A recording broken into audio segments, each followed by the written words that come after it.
dan kabur. Terlihat dalam dakwaan primer dengan dipergunakannya kata setidak-tidaknya dalam menentukan lokus dan tempus delicti. Hal ini menunjukkan bahwa jaksa penuntut umum ragu-ragu dalam menetapkan lokus dan tempus delicti. Pada lokus dan tempus delicti adalah syarat material dakwaan yang apabila tidak disusun dengan cermat dan jelas, dan dalam surat dakwaan disusun dengan tidak jelas dan tidak menguraikan secara keseluruhan tentang konstruksi kejadian peristiwa tindak pidana yang dilakukan oleh terdakwa.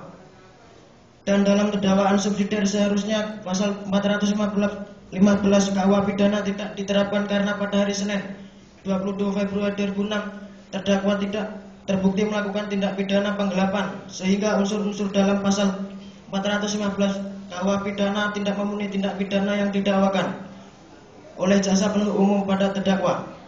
Hal tersebut menjadikan surat dakwaan menjadi tidak jelas, obscurable, bahwa surat dakwaan jaksa penuntut umum nomor 209/P-2006/PN-SMG tertanggal 11 November 2006 tidak sesuai dengan ketentuan pasal 143 ayat 2 sub B KUHP. Maka berdasarkan uraian-uraian di atas, penasihat hukum terdakwa memohon agar Majelis Hakim Pengadilan Negeri Semarang yang memeriksa dan mengadili perkara ini memutuskan sebagai berikut. 1. Menerima eksepsi terdakwa seluruhnya. 2. Menyatakan surat dakwaan yang disusun dengan nomor perkara 209/P-2006/PN-SMG tertanggal 8 November 2006 batal demi hukum, membebankan biaya yang timbul dalam perkara ini kepada negara. Menimbang bahwa atas eksepsi dari penasihat hukum terdakwa, jaksa penuntut umum tidak lagi menanggapinya dan tetap pada surat dakwaannya. Menimbang bahwa mencermati surat dakwaan jaksa penuntut umum tertanggal 8 November 2006 terdakwa Indro Saptono dan eksepsi dari penasihat hukum tersebut. Menimbang dalam surat dakwaan jaksa penuntut umum tersebut telah diuraikan identitas terdakwa yang terdiri dari nama lengkap, umur, tanggal lahir, jenis kelamin, kebangsaan, tempat tinggal, agama, dan pekerjaan.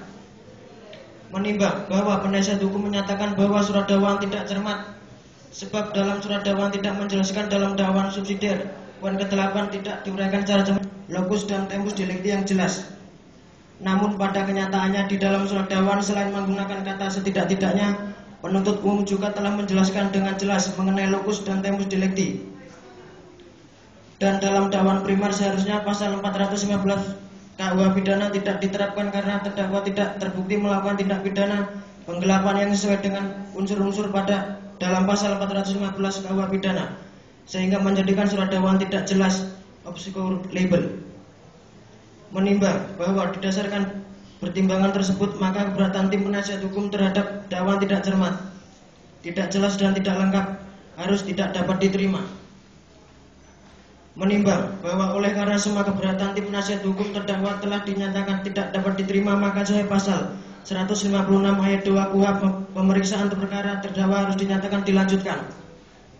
Menimbang bahwa karena keberatan dari penasihat hukum tidak dapat diterima dan oleh karenanya persidangan tetap dilanjutkan, maka terhadap biaya perkara akan diputus dalam putusan akhir.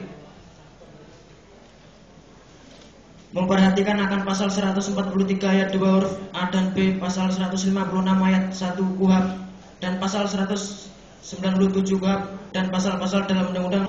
Rabu tanggal 2 Desember 2006 oleh Rizky Okta Nurfadli SH MH sebagai Hakim Ketua, Pandarian Kusuma SH, Andika Swardana SH sebagai Hakim Anggota.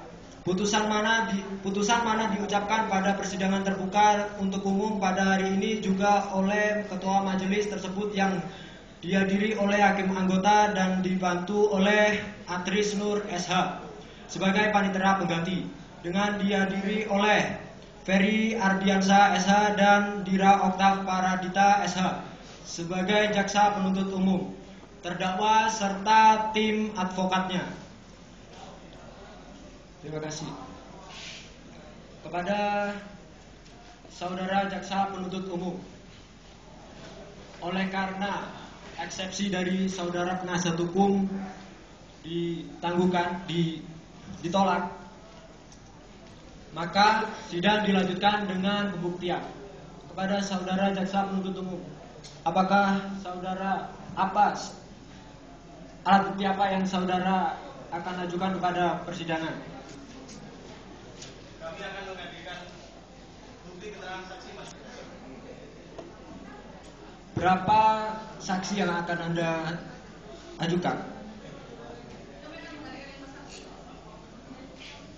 Apakah saksi-saksi tersebut sudah dapat dihadirkan ke dalam ruang sidang pada hari ini? Kami membutuhkan waktu untuk menghadirkan saksi ke dalam ruang sidang. Berapa waktu yang Anda butuhkan?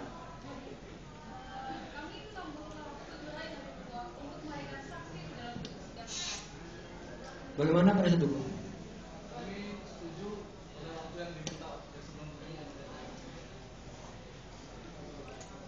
Baik, dengan demikian sidang ditunda 7 hari ke depan. Pada panitera, 7 hari ke depan hari apa dan tanggal berapa?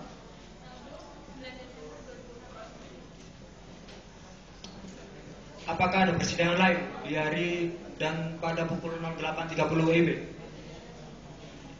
Baik, dengan demikian sidang ditunda 7 hari ke depan pada hari Rabu tanggal 9 Desember 2006 dengan agenda pembuktian. Dengan demikian dinyatakan sidang ditutup.